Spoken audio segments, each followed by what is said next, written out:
তার প্রশ্নটা খুব ভালো। কতকাল হাজির হতে হবে ভাই? যুগ যুগ ধরে আমরা হাজির হচ্ছি, জেলে যাচ্ছি, কোর্টে আসছি, আবার যাচ্ছি। এটাও একটা হয়রানি, মানসিক, শারীরিক, অর্থনৈতিক। তো তোমার প্রশ্নটা খুব ভালো, কত যুগ ধরে। এখন কত যুগ ধরে আমাদের এখানে আসতে হবে এটা আল্লাহ বলতে পারবে, আমরা তো বলতে পারবো না। মামলা আরও অনেক আছে। এই এখনই আমার আমান সাহেব আর একটা কোর্ট থেকে হাজিরা দিয়ে আসছে, আমাকে একটা কোর্টে যেতে হবে। তো এই যে আমরা বারবার বলেছি যে মামলাগুলোকে একবারে একটা চিঠিতে সরকার উইথড্র করতে পারে, চিঠি মামলাগুলোকে, কিন্তু কেন করছেন আমি জানি না। আমরা দীর্ঘদিনের তদন্তে বোধহয় প্রমাণিত হয়েছে যে মামলাটি ছিল ভুয়া। আমরা একটা র্যালি করে আসছিলাম আমাদের পার্টি অফিস থেকে, তো সিদ্ধেশ্বরী অথবা কাকরাইলের আশেপাশেই হঠাৎ করে আমাদের উপরে সাউন্ড গ্রেনেড, গুলি, অতঃপর অনেক গোলাগুলি করে আর কি ওখানে।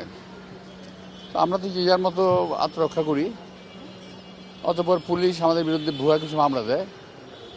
সেই মামলা 2013 সাল থেকে আজ পর্যন্ত, আজকেও 2025 চলছে। আমাদেরকে এই কোর্টে আসা যাওয়া করতে করতে সময় নষ্ট হয়েছে, টাকা নষ্ট হয়েছে।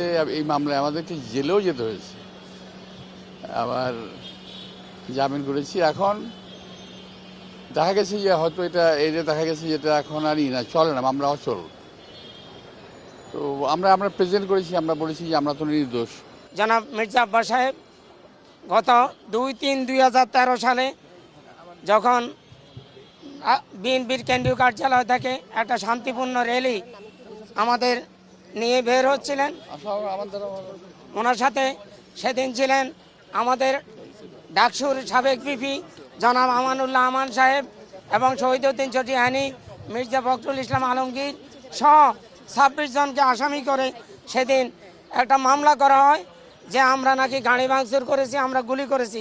কিন্তু এজাহারে, আপনাদের কাছে এজাহারে কপি আছে, এজাহারে সুস্পষ্টভাবে বর্ণনা দেওয়া আছে।